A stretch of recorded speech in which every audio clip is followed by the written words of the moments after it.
Madura, satu-satunya bahasa Madura yang saya pahami, patek celeng. Mbah artine apa ora dong aku. Dengan segala keeksotisannya, Madura. Nyebrang dikit, ketemu kota yang paling kita cintai, Surabaya. Orang bilang katanya bahasa Jawanya agak kasar dikit. Makanya orang bilang Gus Miftah itu paling cocok tinggal di Surabaya. Soalnya apa? Cangkeme kaya wong Surabaya. Berangkat ke barat lagi, ketemu daerah yang lebih halus, Jogja, Solo. Bahasanya halus persis kayak saya.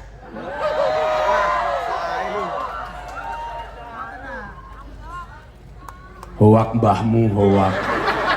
Saya itu kelihatan gagah kasar di panggung, kalau di rumah subhanallah romantis. Kalau di panggung saya seperti Rambo, kalau di rumah Romeo. Body boleh atletis, hati teletabis. Saya nggak pernah sekalipun ngomong nggak pakai bahasa Jawa halus sama istri saya. Apalagi istri saya kalau Ramadan Idul Fitri, kalau sungkeman 30 menit sambil nangis-nangis. Abah kalau ngaturakan sugeng riyadi mbok menawi kalau gak ada kelepatan sak lima saking ucapan sak langkah saking tindak tanduk kawula banyu sak cawuk lemah sak ceruk godhong sak cuek kayu sak coklek kula nyuwun agung isih samudra pangaksami tangan saya dicium bolak-balik. Ketika sungkeman sambil nangis dia saya tanya, kenapa kamu nangis, ingat dosa? Enggak. Kenapa kamu nangis? Sikilku jenengan idak mbakmu. Ke barat lagi sama-sama Jawa, ketemu Banyumasan, Alngapakiun. Dialeknya mulai blekutuk. Kalau orang Jawa kemayoritas menggunakan dialek O, kalau orang Ngapak A. Sego jadi sega, boto jadi bata, O jadi A. Saya agak fasih kalau ngomong Ngapak karena kebetulan santri saya dulu banyak dari Ngapak. Tapi pas satu bahasa yang paling tidak enak adalah ketika tahun 2007 saya diundang oleh almarhum Ki Intu Susmono, dalang kondang dari Tegal. Pagi-pagi saya ditawari merokok pakai bahasa Ngapak. Pak Kiai Kiai kisuk-kisuk ngobori cocot. Ya Allah, cocotnya siapa? Ke barat lagi ketemu satu suku dengan segala keindahannya, Sunda. Aku dong ngarep. Omongannya sudah mulai kaditu kadunya cicing mah ulah gandeng teh kucing mah diserondeng. Yang lucu Pak Kadensus, ada orang Ngapak main ke kampungnya orang Sunda. Begitu masuk kampung Sunda, kakinya nginjak kotoran. Orang Ngapaknya tanya, "Ta ini siapa Kie?"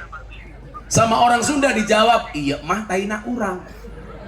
Urang dalam perspektif Ngapak sama Sunda itu beda. Menurut orang Ngapak urang itu udang, menurut orang Sunda urang itu orang.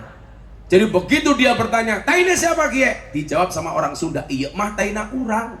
Orang Ngapaknya teriak, "Inyong ra percaya, masa taina urang gedene sekiye?" Ke barat lagi ketemu Jakarta, Betawi, lulu gua, bapak lu mertua gua. Dan ternyata dengan semua perbedaan yang ada, tidak menghalangi tekad para pemuda tanggal 28 Oktober untuk mendeklarasikan Sumpah Pemuda.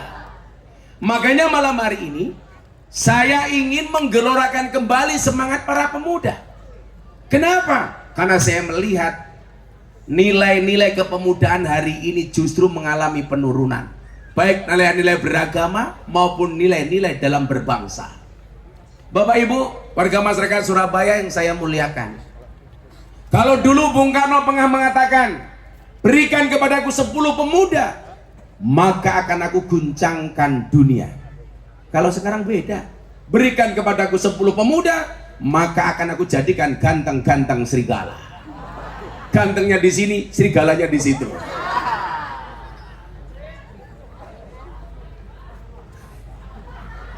Kacang kami jomblo gitu kan. Sejomblo-jomblonya kalian saya doakan segera berakhir, amin. Di mana berakhirnya? Kalau tidak di pelaminan, minimal di pemakaman, amin.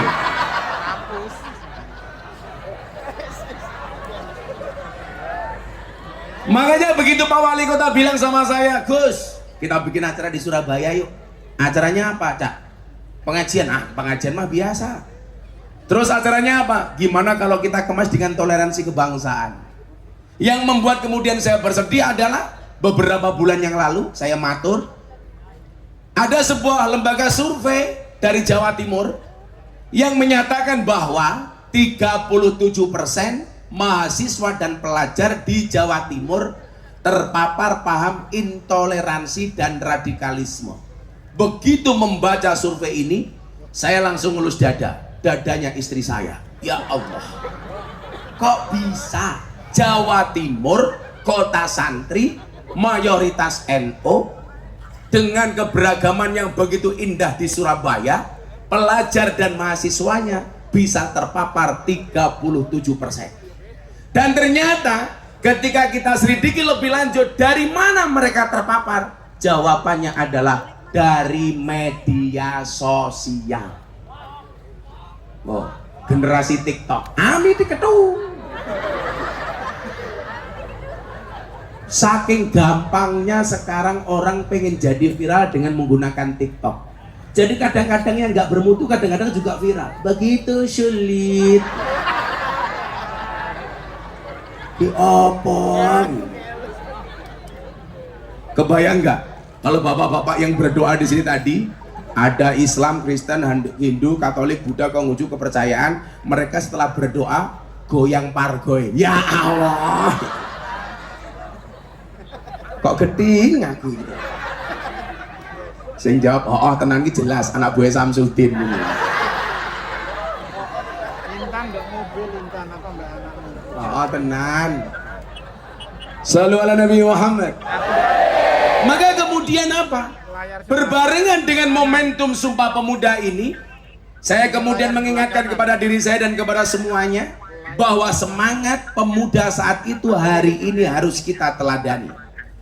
Apa saja hal-hal yang bisa kita teladani dari Sumpah Pemuda itu? Saya mencatat 5 hal. Ini materi saya pengajian malam hari ini. Tolong Anda perhatikan secara seksama 5 hal. Lihat jari saya, jangan lihat cincin saya. Oh, Pamer gitu. Copot isin tahu. 5 hal. Muga-muga carry. Saya pakai lagi. Pengajian amplopnya tipis kehilangan cincin.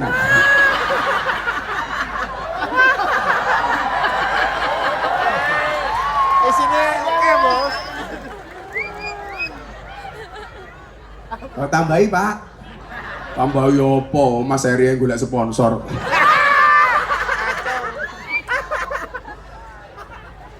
Tapi santai Mas Eri. Kenapa Mas Eri ngundang saya mau. Karena saya cinta sama Mas Eri.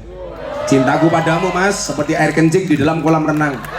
Maksudnya apa? Wujudnya tidak nampak tapi hangatnya bisa dirasakan.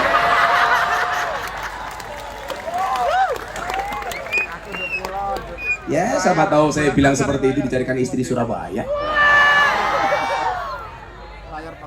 Tapi santai Mas, insya Allah saya tipe suami yang setia. Karena saya punya prinsip pasangan terbaik bukan yang datang dengan segala kelebihannya, tetapi yang tidak meninggalkan kita dengan segala kekurangannya.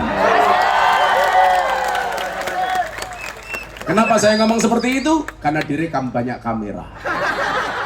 Coba aja. Ya, konangan bujuku modar, Cok. Dan alhamdulillah Pak Kadensus, istrinya Gus Miftah sudah siap untuk dimadu. Syaratnya asalkan Gus Miftah mau diracun, mbaknya. Makanya tadi Mas Edi bisik-bisik sama saya, Gus Miftah bisa membedakan madu yang asli sama palsu nggak? Oh bisa Pak Wali. Caranya gimana Gus? Gampang. Madu taruh di atas meja, dirubung semut, palsu. Berarti mengandung gula.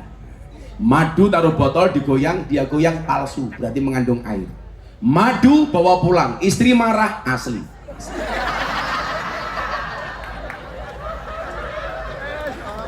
Gak percaya Bapak? Silakan dicoba. Tapi dengan teori madu itu, saya baru sadar bahwa bagaimanapun ternyata perempuan jauh lebih kuat dibandingkan laki-laki. Buktinya apa? Seorang laki-laki berani menghadapi ribuan ekor lebah untuk membawa sebotol madu. Tapi seorang laki-laki tidak berani menghadapi seorang istri untuk membawa seorang madu, betul? Kandani. Makanya Pak Wali jangan macam-macam. Kesuksesan seorang suami berangkat dari doa seorang istri, betul? Itu artinya semakin banyak istri, semakin banyak yang mendoakan.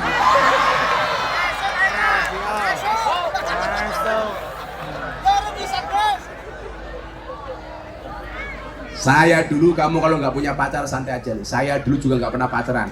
Saya jomblo bukan karena saya nggak laku, tapi karena memang nggak ada yang mau.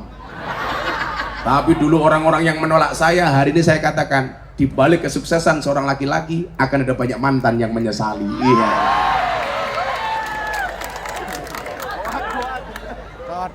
Sallallahu alaihi Nabi Muhammad. Apa pelajaran yang bisa kita ambil dari Sumpah Pemuda?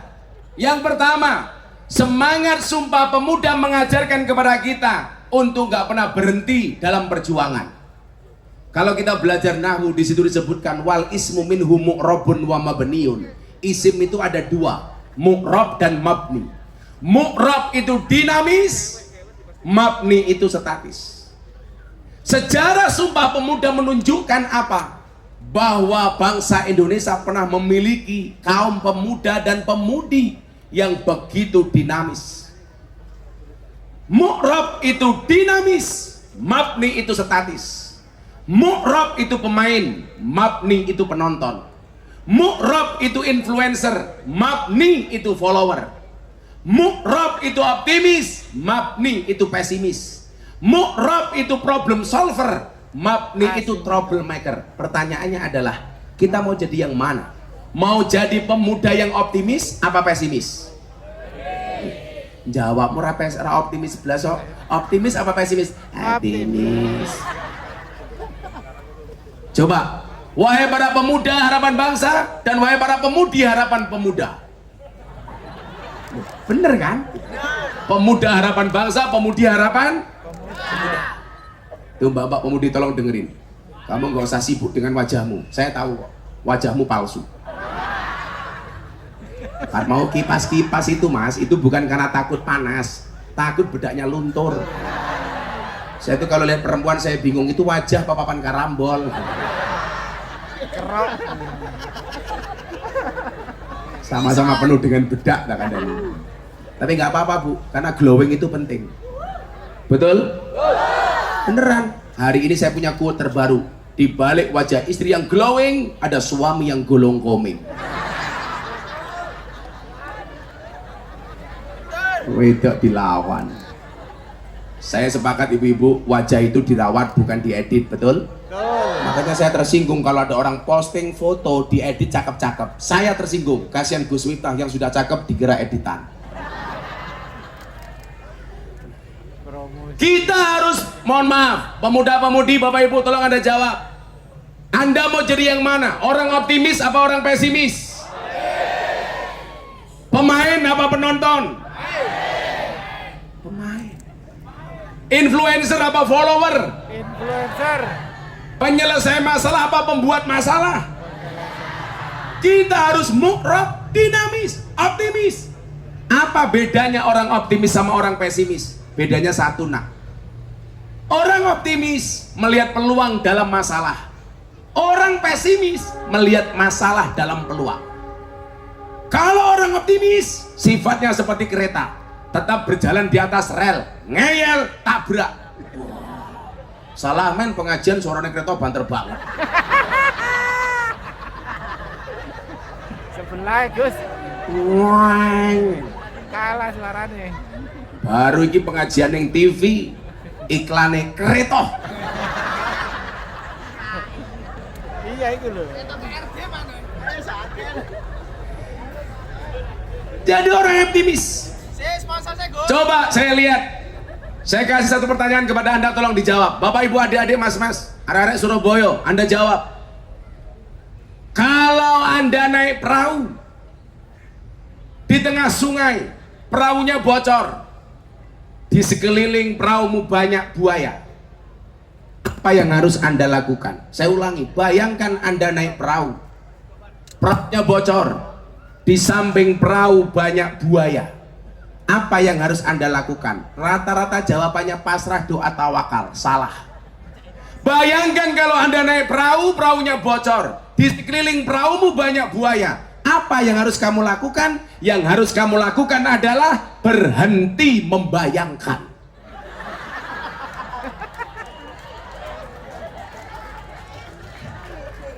Kalau dulu pemuda-pemuda pra kemerdekaan, mereka membayangkan Belanda dengan segala fasilitasnya. Mumet mas, mikir. Bagaimana kemudian resolusi jihad yang dipimpin Mbah Hasyim Asy'ari mampu menumbuhkan semangat dan optimisme para pemuda saat itu. Ketika orang bingung dengan cara apa kita memberikan semangat kepada para pemuda, Mbah Hasyim Asy'ari hadir dengan mengatakan hubbul waton minal iman. Mencintai tanah air itu merupakan bagian dari iman. Lucunya Pak Wali, dulu saya pernah pengajian di Surabaya. Ketika saya membahas hubbul waton minal iman, ada orang datang kepada saya mengatakan begini, Ustadz, saya mau tanya. Saya jarang-jarang dipanggil Ustadz. Begitu dia datang tanya, apa yang mau Anda tanyakan? Dia bertanya kepada saya, Ustadz, hubbul waton minal iman itu hadis riwayat siapa? Saya mikir, sejak kapan hubbul waton minal iman itu dikatakan hadis? Tapi karena yang tanya orang nggak paham, saya jawab, Anda pengen tahu hubbul waton minal iman itu hadis riwayat siapa? Iya, saya jawab, hadis riwayat Muslim. Kemudian dia bertanya, kok bisa Muslim? Iya, emangnya ada hadis riwayat non Muslim?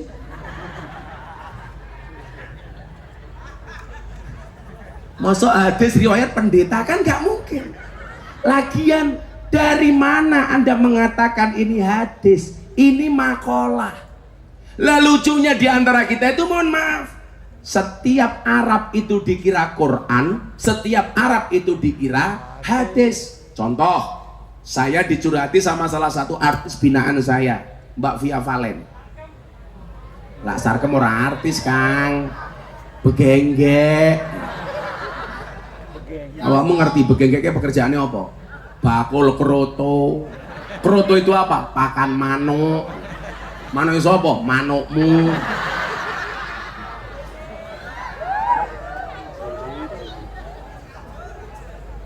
Via Valen tanya sama saya begini, waktu rame-ramenya Via Valen, Bah, saya mau tanya, apa Nduk? Din Assalam itu sholawat apa bukan? Loh, kenapa kamu tanya demikian? Saya kemarin konser dangdut, nyanyi lagu Din Assalam, dimarahi sama orang. Via Valen nggak pantas, nggak sopan menyanyikan lagu Din Assalam di panggung dangdutan. Itu kan sholawat. Pertanyaan Via Valen, itu sholawat apa bukan? Saya jawab, bukan. Kita itu nggak percaya diri dengan budaya kita sendiri, maka seolah-olah setiap melihat yang Arab itu suci. Padahal Din Assalam itu qasidah Arab tapi bukan sholawat. Sholawat itu tidak harus berbahasa Arab dan setiap bahasa Arab bukan sholawat. Din Assalam itu artinya agama damai. Itu bukan sholawat. Berarti dinyanyikan di panggung dangdutan boleh, Bah? Boleh. Wong dinyanyikan di kamar mandi, di toilet boleh kok. Anda duduk di toilet sambil nyanyi.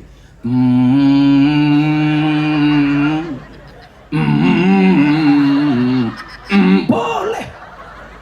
Karena itu bukan sholawat. Yang lucu dulu jenderal zaman Gus Dur, zaman Orde Baru. Gus Dur diawasi sama intelijen. Karena tahu rapatnya bersama para kiai diawasi sama intelijen, Gus Dur bilang sama kiai, Pak Kiai, mulai sekarang kita ngomongnya pakai bahasa Arab saja. Intelnya pusing, pulang. Sampai kantor ditanya sama komandannya, hei Intel, apa tadi hasil rapat Gus Dur dan para kiai? Intelnya jawab, aman Kiai, Gus Dur dan para kiai hanya saling mendoakan. Makanya kalau saya besok pengen nikah lagi, saya pengen cari istri Arab. Kayak cangkeme ngopo ya cangkem? Uyang desa ndelok drone bengok.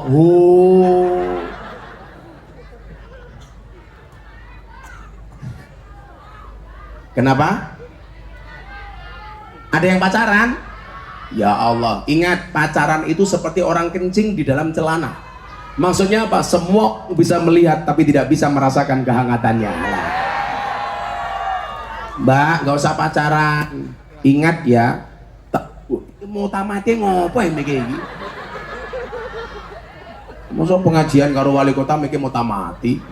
Kan aku malu. Itulah Pak Wali, bedanya sound system sama cewek. Sound system dimodali banyak kelihatan wujudnya, cewek dimodalin banyak diambil temannya. Iya.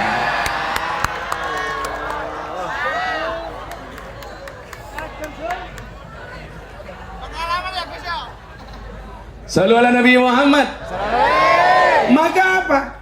Kita harus menjadi pribadi yang optimis, dinamis, terus bergerak, menjadi pemain bukan penonton. Celakanya lagi apa? Di Indonesia hari ini tidak lagi banyak pemain, tidak lagi banyak penonton, tapi banyak orang profesinya seperti wasit, sukanya menilai orang. Dan yang paling cilaka adalah wasit sepak bola. Saya paling benci dengan profesi wasit sepak bola. Kenapa, Gus? Pekerjaannya lari ke sana kemari mencari kesalahan orang lain.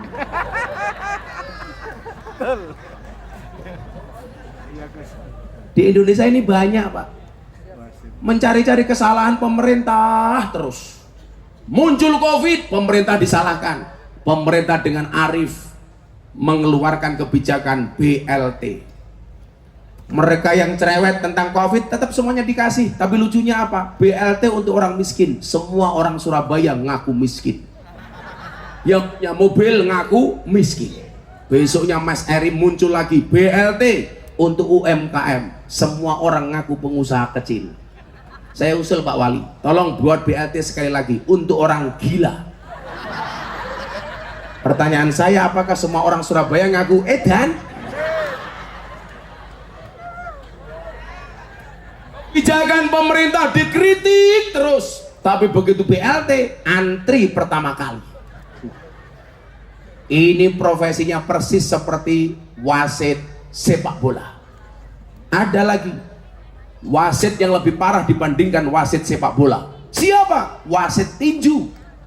Ada orang berpelukan dipisah, ada orang jotos-jotosan dibiarkan, kan goblok gitu.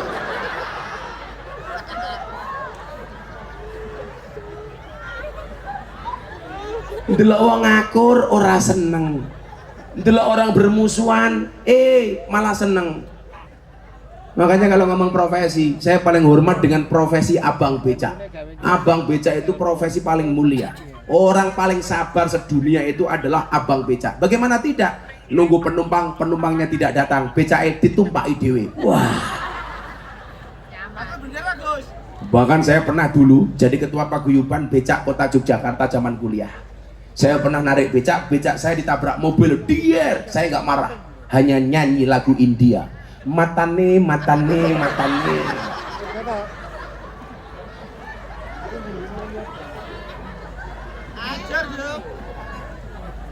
Sehingga kemudian apa? Semangat itu. Sumpah Pemuda yang tidak mengenal latar belakang, semua agama, semua suku, bersumpah demi kejayaan bangsa Indonesia. Pertanyaannya, kenapa kita hari ini yang hidup di zaman kemerdekaan, di saat bangsa ini terus bergerak untuk menjadi bangsa yang maju, belum ada sumbangsih apapun dari kita sebagai pemuda? Lucunya apa? Kita hari ini justru banyak terprovokasi dengan orang-orang yang mempunyai kebencian berlebih kepada pemimpin. Saya katakan, nak, mohon maaf, kebencian berlebih kepada para pemimpin adalah merupakan pintu masuk radikalisme. Coba Anda lihat bagaimana kemudian orang benci gara-gara pemerintah menaikkan BBM dengan mengatakan presiden dengan menyebut sebagai jenis kelamin. Ini tentunya bukan satu etika yang baik yang ditunjukkan oleh mahasiswa maupun pemuda. Kalau toh kemudian kita ingin memberikan kritik, ada ruang, ada cara, harus dengan cara yang baik, kita bisa sopan. Contoh, saya masih ingat betul ketika Presiden Jokowi menandatangani legalitas miras. Saya orang yang pertama kali teriak di media massa, dan ternyata didengar oleh Presiden. Saya waktu itu mengatakan, Pak Presiden, mohon maaf, saya Miftah Maulana Habibur Rahman menolak kebijakan legalitas miras. Kenapa? Karena keharaman khamr di dalam Al-Quran qat'i mutlak, tidak bisa ditawar-tawar. Bagi saya Presiden, minuman keras yang boleh dikonsumsi hanya satu, es batu. Malam Pak Praktik Mensesnek telepon saya, Gus, kritiknya didengar sama presiden. Keesokan harinya legalitas miras dicabut. Artinya apa? Presiden mendengarkan kritik dari masyarakat. Betul? Betul. Tapi dengan cara yang baik. Gara-gara itu nama saya trending Twitter nomor 2. Nomor 1 Wulan Guritno, kasus perceraiannya. Nomor 2 Gus Miftah menunggu kapan berakhirnya masa iddah Wulan Guritno. Hancur. Ngenteni. Enggak, emangnya aku cowok apaan? Orang ngenteni ae bae. Karena memang hidup ini indah bila disertai dengan janda dan tawa. Oh canda. Bandara di Indonesia yang paling menyenangkan adalah bandara di Surabaya, Bandara Juanda.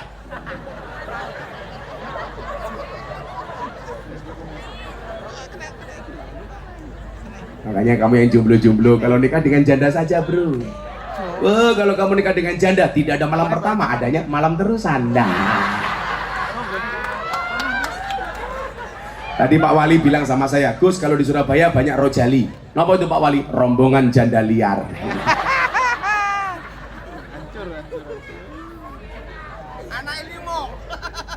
Anak limo. Kan itu ada siirnya kan. Dolan ning sawah adus ning kali, kayu nongko digawe lemari. Gus Miftah gagah dan rajin ngaji, banyak rondo yang minta dirabi. Tapi Gus Miftah ora sudi kok ora wani. Wahai para suami, jagalah perasaan istrimu. Karena berapapun gajimu tidak mampu membeli perasaan istrimu. Betul? Santai Pak Wali, perempuan masih sore kita muliakan ya. Nanti malam kita bantai.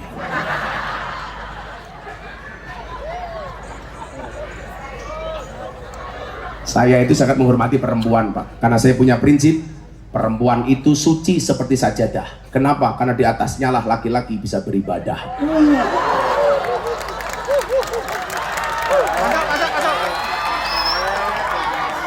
Itu artinya semakin banyak sajadah semakin bagus. Betul Bu?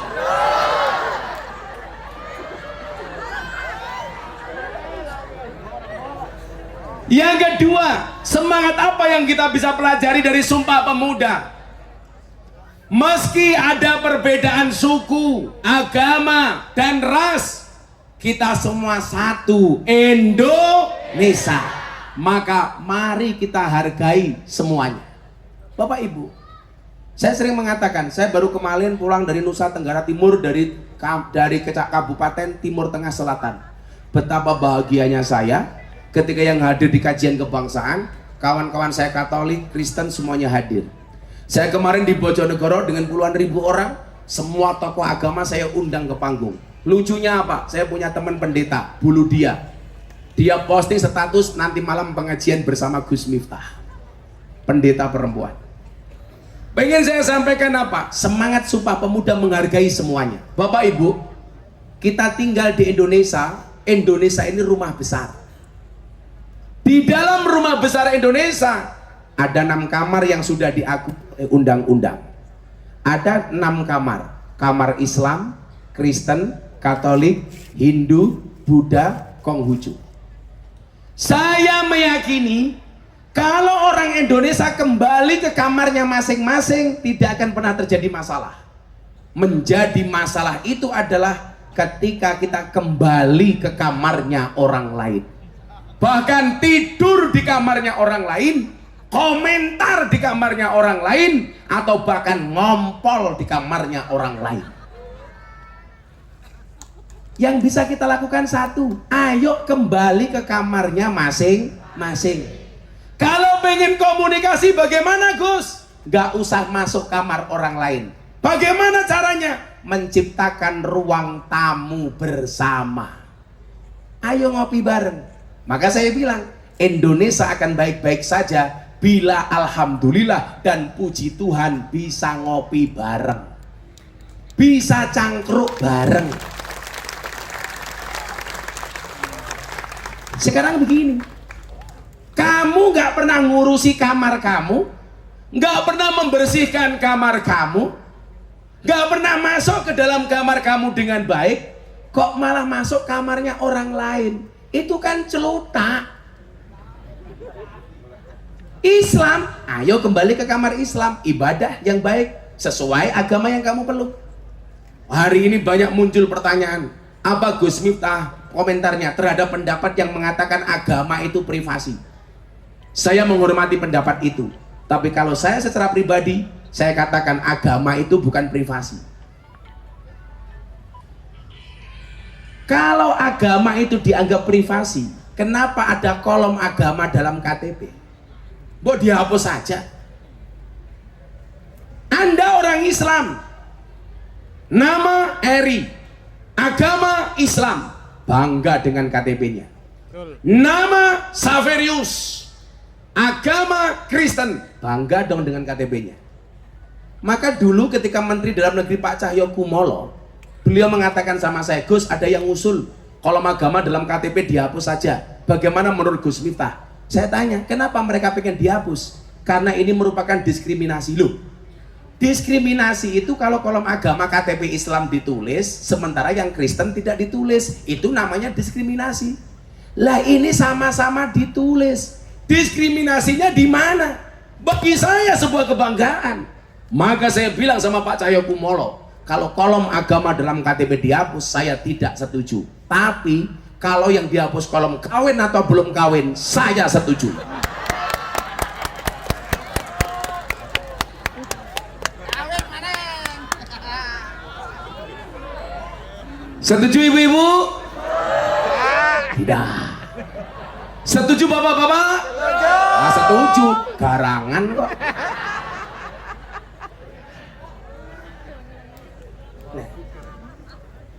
Agama itu bukan privasi, yang privasi itu ibadah. Saya nggak perlu tanya kepada Anda, hei wong Kristen, kamu ke gereja apa enggak? Loh, kalau saya dulu beda Pak. HP saya itu kan kontak pendeta banyak banget. Kalau Sabtu Minggu, saya WA teman-teman saya pendeta. Silakan Bapak ke gereja, tolong doakan saya. Teman-teman saya pengusaha malam, rata-rata pemiliknya Katolik.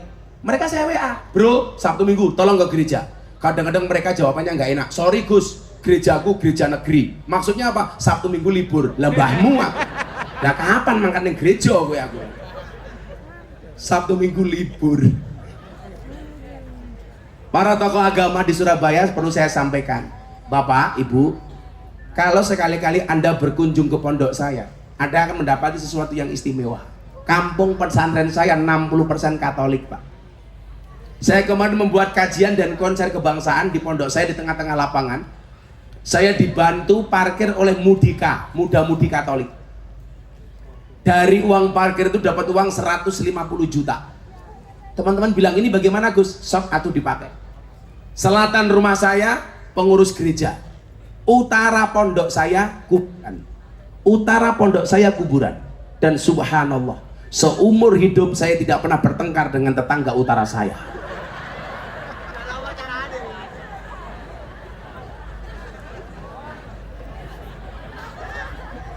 Kuburan. Betapa indahnya toleransi di kampung kami Pak.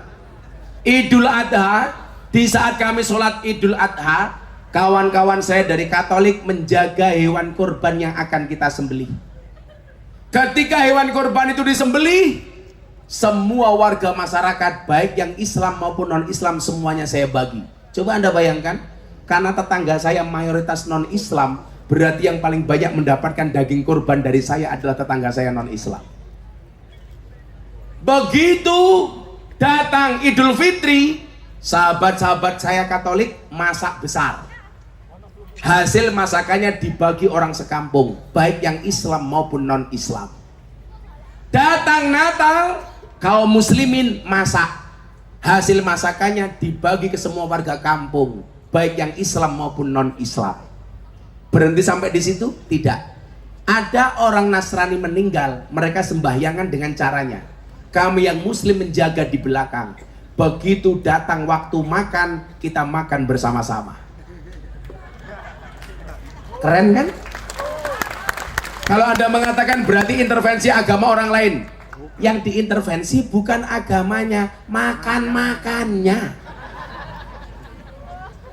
Kalau ada orang Islam meninggal dunia, kami tahlilan. Tetangga kami yang semuanya datang duduk di belakang. Begitu selesai tahlilan, jatahnya makan, mereka gabung bersama kami Kembul Bujono.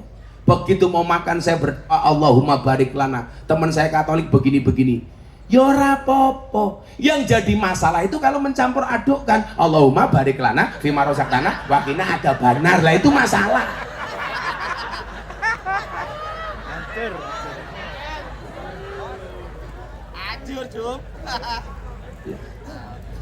Kalau makan, saya makan sama sahabat saya Pak Martinus, yang kebetulan saya berbeda agama dengan beliau. Kayak kemarin kita di restoran, beliau mau makan dengan cara berdoa dengan cara agamanya, saya dengan cara saya. Ini artinya apa? Kita bangga dengan agama kita tanpa harus menjelekkan agama orang lain. Toh kemudian Al-Quran mengingatkan kita, wala tasubbul ladina yad'una min dunillah fayasubbullah adwam bighairi ilm. Janganlah sekali-kali kamu menghina sesembahan orang lain, maka orang lain berpotensi menghina sesembahanmu dengan menggunakan dengan tanpa ilmu. Nabi Muhammad mengatakan sederhana kok. Hei anak, jangan pernah seorang anak menghina bapaknya sendiri. Para sahabat bertanya, mana ada wahai Rasul seorang anak menghina bapaknya sendiri? Nabi Muhammad menjawab, ada. Siapa? Seorang anak yang menghina bapaknya orang lain, maka anak orang lain berpotensi menghina bapaknya sendiri. Artinya apa? Kalau kamu pengen agamamu tidak dihina, jangan menghina agama orang lain. Simple bro. Saya pasang beduk ketika peresmian masjid Pondok Pesantren Ora Aji. Tetangga saya pendeta saya undang. Pendetanya bilang sama saya, Gus, mbok masjidnya Gus Miftah dibuat kayak gereja saya. Maksudnya pendeta, pasang dong piano, masa cuman beduk? Saya bilang sama pendeta, pendeta ini lucu, di masjid kok dipasang piano, sandal saja hilang. Makanya saya pasang beduk, aroma untal-untalan.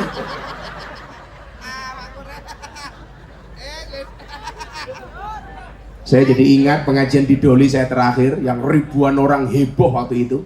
Kayaknya Pak Eri datang waktu itu ya. Yang dibongkar panggungnya dari belakang saking banyaknya orang. Yang datang mantan-mantan begenggek, mantan-mantan germo, macem-macem. Ada yang Angelo juga, antar jemput lonte, macem-macem itulah pokoknya. Begitu saya ngaji, semuanya heboh. Di depan panggung ada preman, perutnya besar. Ternyata ditato. Apa tatonya? Tato beduk. Ya Allah.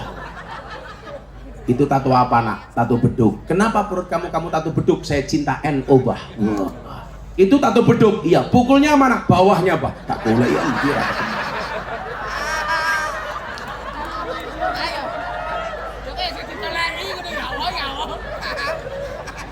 Meyakini agama yang kita peluk benar itu hukumnya wajib. Tapi bukan berarti kita diperbolehkan untuk menyalahkan agama orang lain. Tapi juga ada Pak, orang yang kebablasan. Kebablasannya di mana Gus? Ada orang yang mengatakan begini, semua agama itu benar, titik. Itu salah. Itu harusnya koma. Semua agama itu benar bagi penganutnya. Kalau semua agama itu benar, titik, bahaya bro. Tiap hari Mas Eri bisa pindah agama. Senin Islam, Selasa Kristen. Ditanya, kok gonta ganti agama? Kan semuanya benar. Rabu Katolik, Kamis Hindu, Jumat Buddha, Sabtu Darmo Gandul, Minggu Gandule Mbah Darmo. Ayo. Ini salah. Makanya malam ini saya bahagia betul melihat kawan-kawan saya dengan segala adat dan kesukuannya menampilkan doa dengan agama masing-masing. Ini keren. Yakin saja doa kita diterima oleh Allah Subhanahu wa taala, betul? Inilah Indonesia. Saya sering guyon, karena orang Indonesia itu gak bisa akur gara-gara beda agama, kalah dengan burung. Burung itu punya agama bisa akur kok. Agamanya burung ada dua, kalau nggak Kristen, Islam. Burung Kristen ada burung emprit ada burung gereja. Burung Islam ada burung namanya emprit kaji. Emprit kaji itu mana emprit yang kepalanya putih. Bahkan burung gereja itu senangnya tinggal di masjid. Gak ada larangan burung gereja dilarang masuk, gak ada. Burung gereja saja senang tinggal di masjid. Malah Pak Haji gak pernah mau ke masjid. Namanya hajingan.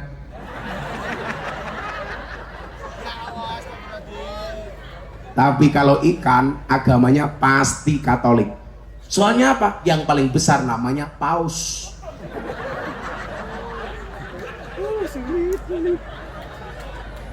Wong urip ayeme kaya ngene kok. Dadak dipermasalahke masalah toleransi, betul?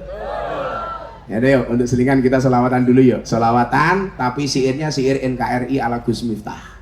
Ya. Coba semuanya yang punya HP saya minta dihidupkan. Permintaan Pak Wali Kota. Yang tidak punya HP cangkemnya merenges. Semua HP flashnya kita nyalakan, kita selawatan bareng-bareng. Yuk. Sing teman-teman beragama lain rapal selawat minimal gerak ke HP lah ngaku koncoku ya. Ora lah HP-mu mau alaf, ora. Semuanya HP diangkat. Bisa nggak lampunya dimatikan Pak Wali? Kalau nggak bisa mati ketua panitianya pateni wae.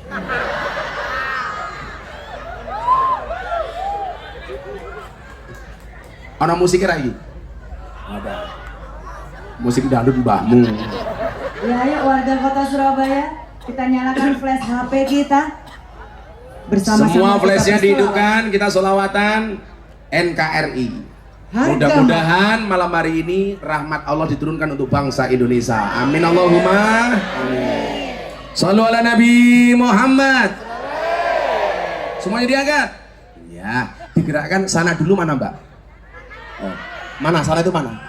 Oh, nanti gerakan ngulon dulu ya. Salatullah salamullah ala toha rasulillah.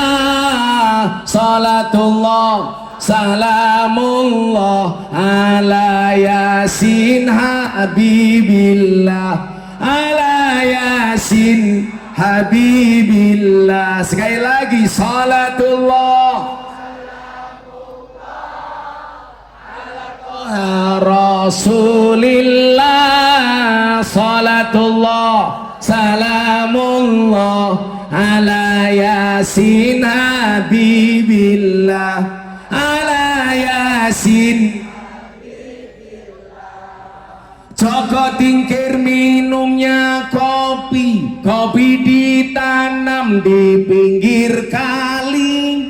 Ayo berpikir tentang negeri ini. Kalau bukan kita siapa lagi? Kalau bukan kita siapa lagi? Salatullah ala toha rasulillah. Salatullah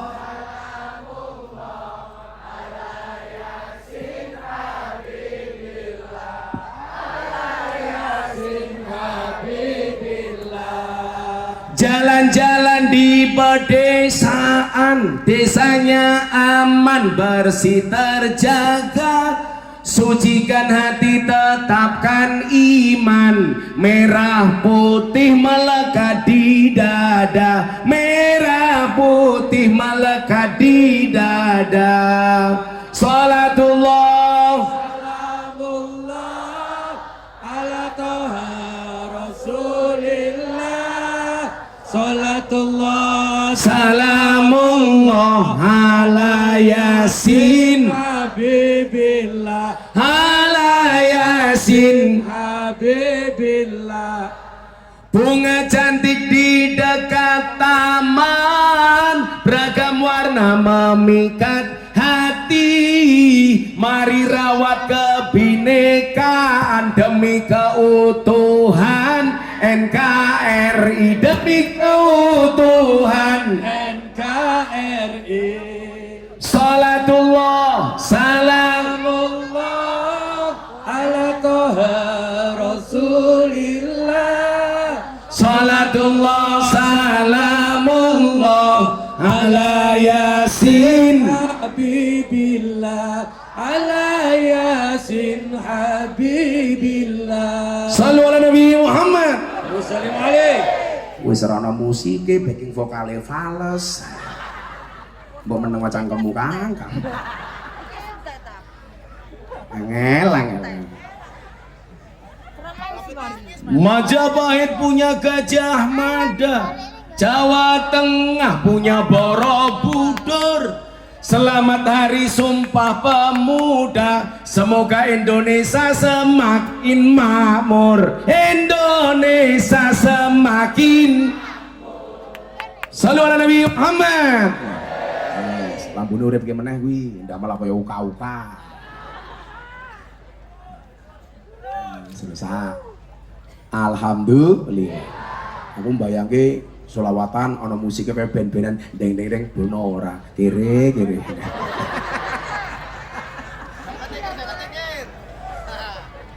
Kira apa-apa. Surabaya ngundang Gus Miftah. Wali kotane lumayan gagah. Ono gajah adus ning balik najan gagah.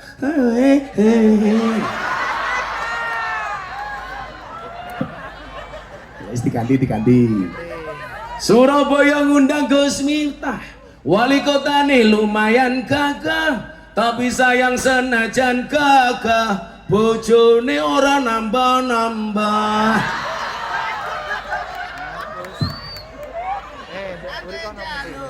Wali kotane mulai batin kiai ini dancuk.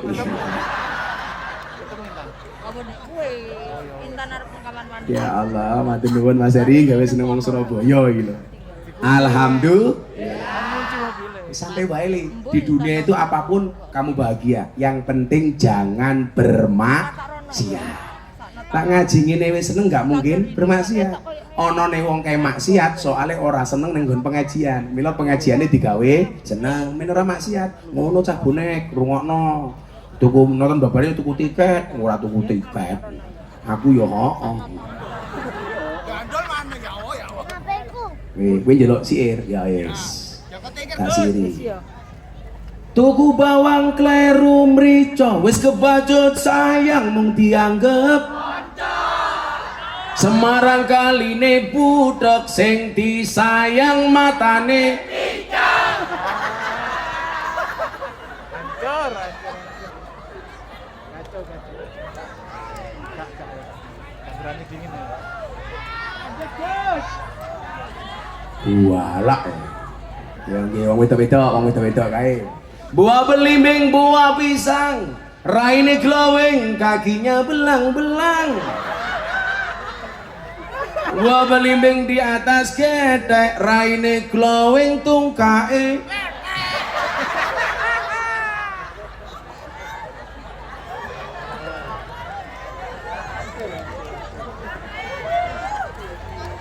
Wes, terakhir saat durung ngaji meneh, iki rungokne iki. Minum kopi rasanya nikmat, makan ketela dicampur gula. Ayo ngaji dan bersolawat dari Surabaya untuk Indonesia, dari Surabaya untuk Indonesia. Nah, piye kowe ngene kok murah, ya Allah.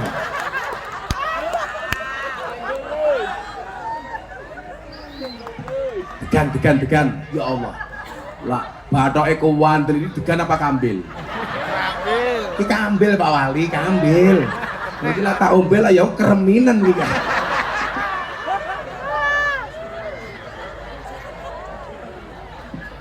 Enak, Gus. Angel. Isine ciu mbahmu iki ngawur. Isine ciu lho. Emangnya aku cowok apaan? Wis ngene ciu wae, ngombe ciu sak botole. Kowe turu ketok jempole.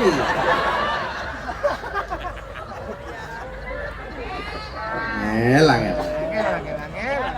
Ayo sebeneng lak ngaji di Surabaya sebeneng. Cangkemku bebas wae. Cocok, cocok. Ini nanti yang bingung sahabat saya yang punya TV Pak Rio itu. Iki ngedite kepiye? Wani. Ayo Pak, peto dino Pak. Wis Apa? Kita mriki Pak. Heh? Temu mriki peto dino Pak. Kowe iki aja gede-gede wetengmu, bakal gendera wetenge gede. Ora tau ngrungokke pengajianku kok wong lanang ki lak wetenge gede biasane manuke cilik.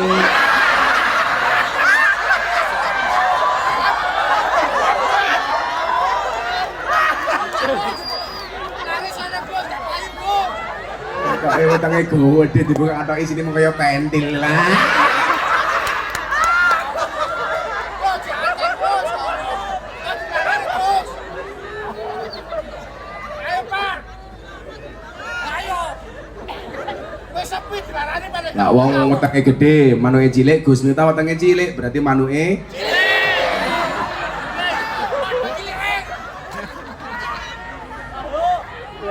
Gus, I love you Gus.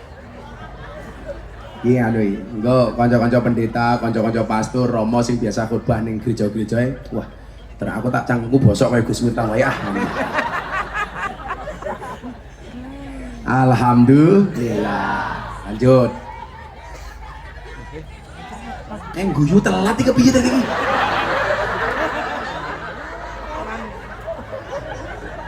Ini kasusnya sama dengan Pak Luhut kemarin ketika saya ceramah di hadapan Presiden.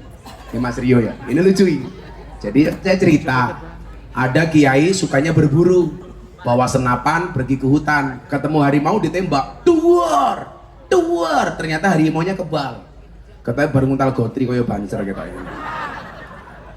Begitu pelurunya habis, harimaunya tidak mati. Gantian harimau ngejar Pak Kiai. Kiainya lari ketemu jurang. Pilihannya dua, bablas masuk jurang, berhenti dimakan harimau. Lah sebagai kiai dia ingat harus tawakal sama Allah. Tangan diangkat dia berdoa, ya Allah, kalau saya harus mati dimakan harimau, tolong matikan aku dalam keadaan husnul khotimah. Begitu matanya dibuka, ternyata harimaunya nggak makan Pak Kiai, malah dia mengangkat kedua kaki depannya. Kiai bertanya kepada harimau, harimau, kenapa kamu nggak makan saya? Harimaunya jawab, yang sabar Pak Kiai, saya juga sedang berdoa. Kemudian kiainya tanya, harimau kamu doa apa? Allahumma barik lana. Doa makan Kiai. Yang lain ketawa, Pak Luhut Binsar Panjaitan nggak ketawa. Dia tanya sama menteri sampingnya Pak Bahlil, itu doa apa sih? Doa mau makan. Hahaha. Nah, itu namanya definisi tertawa yang terdelay gitu. Guyune telat. Kayak cangkeme wong rondo mburi ya mau. Kewek. Wis rampung baru guyu iki lho. Angel. Terus Pak bengi Gus.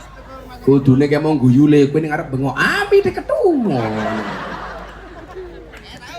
Kemudian yang ketiga apa? Yang ketiga adalah semangat Sumpah Pemuda. Kita juga harus bisa menjaga warisan lokal dan bangga sebagai bangsa Indonesia. Itulah alasan kenapa saya kemana-mana pakai belangkon, Pak. Saya alhamdulillah ya, kalau saya ngaji pakai belangkon, ketemu teman saya yang Dayak, saya dikasih peci Dayak, saya pakai. Saya kemarin ngaji di Riau, pakai apa namanya itu? Modelnya Riau saya pakai. Saya ngaji di Madura, pakai ikat Madura saya pakai. Ngaji di Bali, saya dikasih udeng Bali saya pakai. Lah pas saya ngaji di Jayapura, saya dikasih koteka. Makanya saya bilang sama teman saya yang ngasih, bro, terima kasih atas souvenirnya koteka. Ini saya menghormati budaya ini, kearifan lokal orang Papua. Tapi please, saya jangan disuruh make ya. Nanti kalau saya ngaji di Surabaya di Tugu Pahlawan pakai koteka, wah.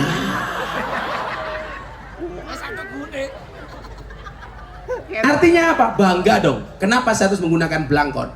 Karena ini saya menjaga kearifan lokal. Kalau saya haji kemarin, ketemu orang Arab ditanya, karena aneh kan, yang lain pakai putih-putih, saya pakai belangkon seperti ini. Orang Arab tanya sama saya, mahada, ini apa? Saya bingung, belangkon bahasa Arabnya apa? Akhirnya saya jawab, hada belangkon. Dia tanya lagi sama saya, mahua belangkon? Belangkon itu apa? Saya jawab, ina urroksi, wadai endas. Akhirnya orang Arab bilang, "Ta'al, belangkonnya bawa sini." Belangkon saya dicium-cium. Yo kecut kok goblok aku. Aku ora tahu ngambung. Akhirnya dia tanya ini, Pak. Ini kalau di Surabaya namanya apa? Mondolan. Mondolan. Yang membedakan belangkon Solo sama belangkon Jogja itu ini. Iya. Kalau Solo krepes, kalau Jogja mentol. Ini namanya mondolan. Lah dia tanya, "Mama hada?" Saya jawab, "Hada mondolan." Kenapa orang Jogja bikin belangkon mondolnya di belakang? Karena menggambarkan penyesalan itu tempatnya di belakang. Kenapa? Karena kalau di depan namanya pendaftaran. Ini saya bangga. Saya ngaji di Aljazair pakai belangkon. 2018 saya berangkat ke Belanda pakai belangkon. Saya ngaji di Korea pakai belangkon. Urusan apa? Kenapa? Sebagai generasi muda kita harus bangga dengan kearifan lokal kita. Kenapa nggak bangga? Gara-gara saya bangga pakai belangkon, Anda tahu? Muktamar NU di Lampung, saya diminta nyumbang kepada panitia Muktamar. Saya lelang satu belangkon, hasilnya saya sumbangkan ke panitia Muktamar. Anda tahu belangkon saya laku berapa? 900 juta. Belangkon, bro. Coba ibu-ibu bayangkan, belangkonnya saja 900 juta, bagaimana dengan sarungnya? Apalagi isinya. Isi belangkon. Bapak Ibu, hari ini saya kemudian menilai begini, nyuwun sewu Mas Heri. Kita itu orang Jawa, sak kasar-kasare cangkeme awake dhewe wong Surabaya. Tapi jangan pernah meninggalkan kearifan lokal kita, ngomong sing alus karo wong tua. Ya, betul. Saya tuh kadang-kadang mikir, begitu banyak generasi muda hari ini yang sudah tidak paham dengan kearifan lokal. Salah satu penjajahan orang yang punya kepentingan dengan Indonesia itu apa? Salah satunya adalah penjajahan budaya.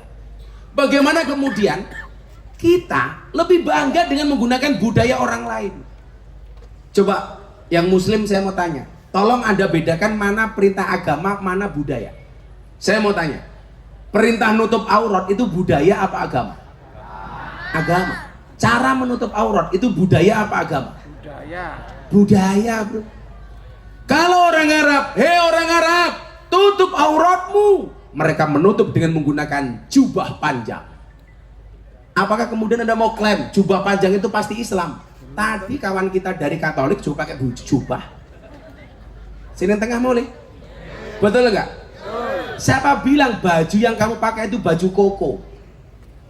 Baju koko itu baju Muslim. Siapa sing kodok? Koko ki mesti baju Cina. Jenenge koko. Koko dermawan lah wil Cina. Siapa bilang baju Muslim? Maka begitu masuk Indonesia boleh pakai baju batik kayak Mas Eri, kayak Pak Armuji. Boleh pakai baju koko kayak jenengan, pakai baju hem kaos, celana jeans setan demit iblis, boleh. Boleh pakai seperti yang saya pakai. Yang saya pakai ini namanya apa, Bu? Rok mbahmu ngawur. Kiai kok rokan gitu.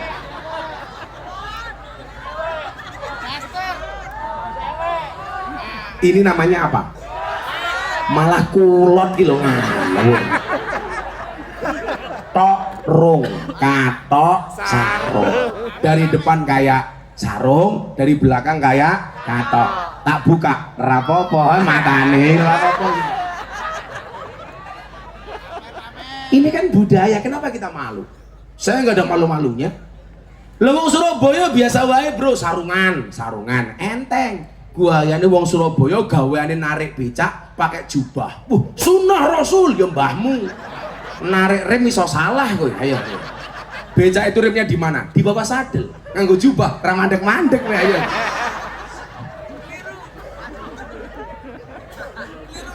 Kenapa kita nggak bangga dengan produk lokal kita gitu loh maksud saya? Makanya kemarin ketika orang ramai itu lagu Joko Tingkir menghina Joko Tingkir. Kenapa? Karena Joko Tingkir ngombe dawet. Bagi saya itu bener. Karena zaman Joko Tingkir adanya cuma degan kopi dawet. Yang salah itu kalau Joko Tingkir ngombe boba. Wih salah. Zaman Joko Tingkir ngono boba Mas Eri. Apa kaya awakmu Joko Tingkir ngombe ciu lah kuwi menghina. Ini budaya. Kenapa kita nggak bangga dengan kearifan lokal kita sendiri? Dulu Sumpah Pemuda yang hadir Seperti yang tadi kita lihat, kawan-kawan kita 34 suku yang ada di Surabaya menggunakan pakaian masing-masing. Dulu Sumpah Pemuda mengajarkan demikian. Kenapa hari ini kita tidak bangga? Mohon maaf, orang Arab yang dulu kita contoh pakai nikob, pakai burqah, pakai cadar, itu hari ini mereka melepas nikobnya, melepas cadarnya. Apalagi kebijakan Muhammad bin Salman menggunakan jilbab tidak wajib di Arab Saudi. Mereka melepas. Mereka sudah mulai menanggalkan, tapi kita mulai beramai-ramai make. Lucunya apa? Soal fashion, orang Indonesia berkiblat ke Arab, orang Arab berkiblat ke Amerika, orang Amerika berkiblat ke Indonesia. Mereka sudah menggunakan blangkon, pakai beskap, latihan gamelan. Inilah ulak-walik zaman. Kita melu-melu Arab, Arab melu-melu Amerika, Amerika melu-melu Indonesia. Lah kenapa kita orang Indonesia nggak bangga dengan budaya kita sendiri? Belum lagi kemudian kearifan lokal soal makanan. Makanya dijaga Mas Heri. Jangan sampai kita terjajah dengan makanan-makanan dari luar. Sehingga anak muda hanya bangga kalau nongkrong di tempat-tempat branded. Dijaga kearifan lokal Surabaya. Rawon, pecel, rujak congor. Semuanya dijaga. Apa kan? Rujak, cingok. Ngomong apa? Saya tadi ngomong apa? Yo men mau congor-congorku dewe kok. Sukanya ayam harus yang teriyaki. Kita punya geprek. Kamu tahu bedanya ayam Jepang sama ayam Indonesia? Bedanya satu. Ayam Indonesia itu dablek-dablek, maka digepreki. Ayam Jepang budek-budek, maka diteriyaki. Masuk Gus. Sing ora paham domblong. Apa ya? Masuk Gus. Itu sama halnya Pak Martinus. Natalan di kampung saya orang Katolik. 2 hari kemudian saya baru pulang dari luar kota.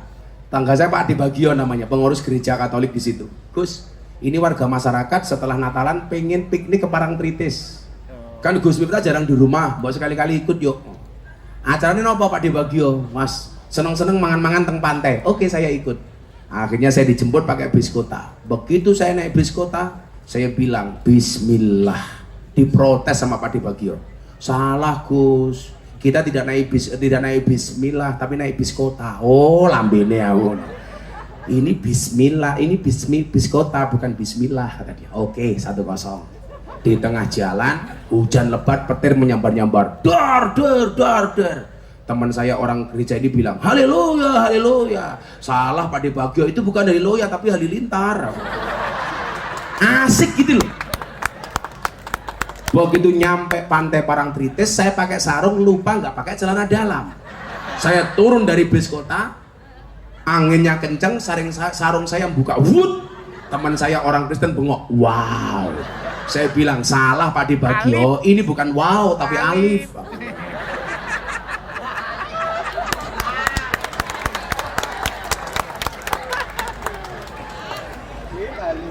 Loh, alif gitu. Sing ora tau ngaji belas ora paham kok ini. Sama teman saya pendeta. Saya cerita sama pendeta Gilbert Lumindong, kawan saya yang di Jakarta, GBI, yang saya pernah viral tahun 2021 gara-gara saya ceramah kajian kebangsaan di Gereja Bethel Indonesia Penjaringan Jakarta Utara. Yang saat saya pulang langsung diteriaki kafir di media sosial. Miftah kafir, ceramah di gereja. Tak jawab, nggak masalah, syahadat lagi. Repot amat gitu. Begitu teman-teman pendeta akrab sama saya telepon, Gus, pondok punya kolam? Ada Pak Pendeta. Boleh nggak kami pendeta mancing di kolam pondok? Boleh.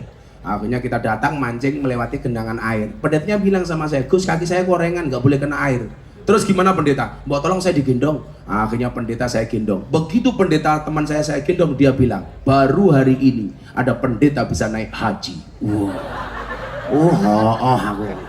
Akhirnya saya jengkel, pendetanya tak lempar ke air. Pure, Gus, kenapa saya dilempar ke air? Sorry pendeta, baru hari ini ada pendeta dibaptis sama Pak Haji. Mantap. Indah nggak Pak? Indonesia itu asik nggak Pak? Asik. Coba saya mau tanya teman-teman saya tadi pendeta tadi mana ya? Nah, teman-teman dari Kristen mana ya? Kenapa kita tidak membuat seperti ini asik di Indonesia? Ini ruang bersama. Ayo guyon. Kita itu nggak bisa guyon hari ini, kenapa? Karena nggak kenal. Karena terlalu jauh, ada jarak. Coba dengan Pak Wali Kota ini dekat. Baru pisu-pisuannya nyantai. Ayo, kue. Kenapa? Karena kenal. Ning pasar beli nasi pintu, piye kabare cuk? Santai. Karena dekat. Lah kedekatan inilah yang kemudian hari ini harus kita buat. Sehingga apa? Indonesia ini asik. Toh kemudian dikatakan, sekali-kali kamu tidak akan masuk surga. Sekali-kali kamu tidak akan masuk surga sehingga kamu beriman. Dan kamu belum dikatakan beriman sehingga memiliki rasa cinta dan kasih sayang. Saya kemarin makan sama teman-teman pendeta di Bojonegoro. Gus, kalau Gus minta ngomong puji Tuhan nggak apa-apa. Ya nggak apa-apa. Puji Tuhan itu kan terjemah dari Alhamdulillah. Alhamdulillah bagi kami, Anda mengucapkan puji Tuhan. Salahnya di mana? Hanya bahasa Arab dengan bahasa Indonesia. Ini nanti keluar di TikTok, mesti Gus Miftah viral dionek-onek ke wong meneh. Gus Miftah menyamakan Alhamdulillah dengan puji Tuhan. Alhamdulillah itu artinya apa? Segala puji bagi Allah, bagi Tuhan. Kemudian orang Kristen mengatakan cinta kasih. Bagi kami apa? Bismillahirrahmanirrahim. Maka ceramah saya di gereja waktu itu, ketika aku mengucapkan cinta, ketika aku mengucapkan Ar-Rahman Ar-Rahim dan engkau mengucapkan cinta kasih. Ketika aku mengucapkan Alhamdulillah, engkau mengucapkan puji Tuhan. Ini yang harus kita jaga, Pak. Lah wong Indonesia iki so akur kaya wong Surabaya ini. Insyaallah Indonesia baldatun thayyibatun wa rabbun ghafur. Amin Allahumma amin. Persatuan. Menjaga kearifan lokal, bangga dengan produk dalam negeri. Gak malu dengan karya kita sendiri. Hei anak muda itu banyak karya, bukan banyak gaya. Betul? Apalagi kamu cowok, cewek itu paling benci dengan cowok model 3. Omong kosong, otak kosong, dompet kosong. Gak ada istilah cewek matre, yang ada cowok kiri. Karena jatuh cinta itu pakai perasaan, merawatnya pakai penghasilan. Iya. Masuk. Masuk deh. Lah raimu kaya dino Minggu ra masuk. Alhamdulillah, rabbil alamin. Gus, ya bisa Gus. Yang keempat, ini sampai jam 10 loh, pos setengah rolas. Gus. Bonus Gus. Apa? Sampai subuh. Alah, amplop tipis ngenyang. Tambahi Gus, ya Wak Gus, santai Gus. Alhamdulillah. Tambahi Gus. Tambahi. Nggih. Dermawan, tambahi. Nggih. Pak Dermawan ini Chinese, sahabat saya. Jadi saya itu di Surabaya malah sahabat-sahabat yang sering ketemu sama saya. Itu teman-teman Cina, Pak Dermawan ini. Dia tuh kadang-kadang, Gus, aku minta foto. Saya bilang, Pak Dermawan boleh foto sama saya. Tapi ada syaratnya. Syaratnya apa, Gus? Tolong kamu melek. Aku ki Cina, Gus, Cina. Lali aku, Pak. Tapi kira iso melek. Belum wis, Pak Dermawan. Gus, ngopi dulu, Gus. Alhamdulillah. Halo, wong Surabaya ngaji yo enak karo ngopi nek cangkeme ngomyang dhewe. Iki dhek kentir cangkeme. Belajar irama, Gus. Kopi Gus. Kopi? Ya, hidup harus ngopi. Kenapa? Karena hidup butuh inspirasi, bukan halusinasi. Pak Wali Kota itu jadi wali kota cukup seperti kopi. Pahit sih, tapi banyak yang mencintai. Ya, mudah-mudahan Pak Eri panjang umur. Jadi orang sedunia mati, Pak Eri hidup sendiri.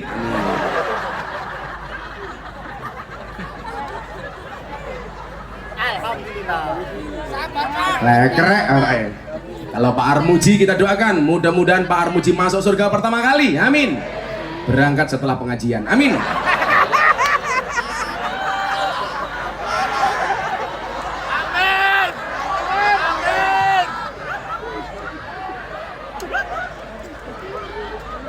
Saya yakin Pak Armuji ini orang baik. Maka saya berwasiat kepada masyarakat Surabaya, tolong Pak Armuji jangan dikubur sebelum mati, ya.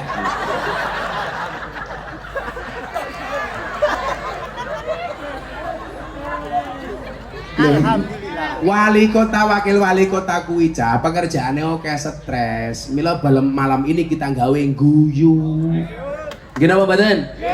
Enggak, Pak Jokowi kelak ngaji Gus Miftah mung guyu wae. Ya santai wae gitu loh. Hidup tuh gak usah terlalu stres. Makanya Imam Abu Hasan Asadili mengatakan apa? Kok kamu ngaji punya guru, gurunya nggak bisa membuat kamu tertawa, tinggalkan. Guru gawe susah. Gini apa badan? Anda nih kok gara-gara saya ngomong kayak gini, saya punya teman pendeta Gilbert Lumindong. Sekarang kalau dia khotbah di gereja, melu-melu lucu. Ya Allah itu. Ketularan Gus Miftah. Anda nih, jadi kamu ngundang saya Pak Wali itu dapat two in one. Oleh kiai oleh stand up comedy. Berarti bayarannya double. Info. Sing satset masih.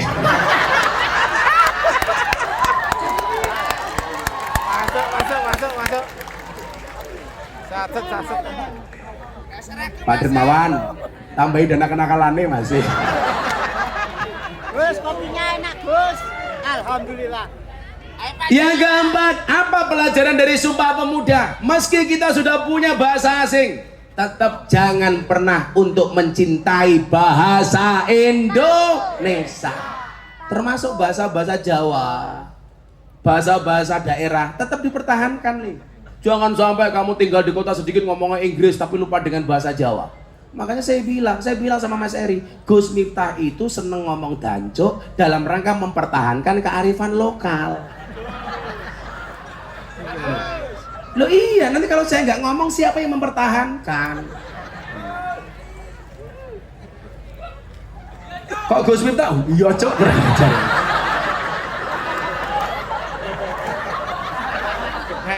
Yo nyok. Saya itu kan pernah ke Belanda Mas Eri. Saya itu kan cerita cari sejarah. Sakjane dancuk ki apa toh itu.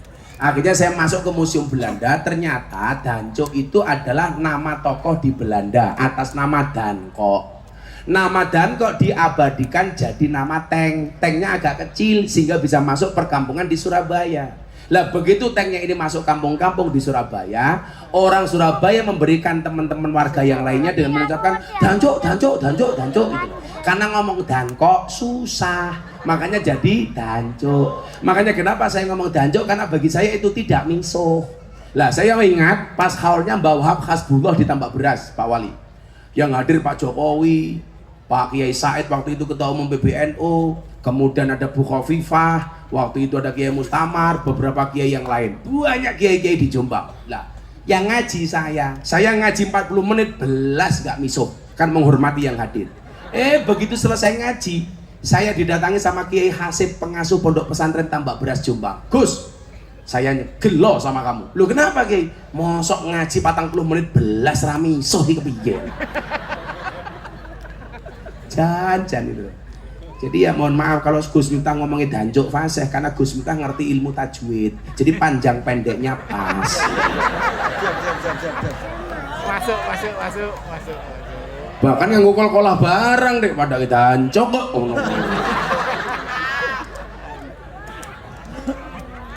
Kayaknya dulu pernah diangkat jadi warga kehormatan Surabaya karo Pak Eri. Atas prestasinya mempertahankan kalimat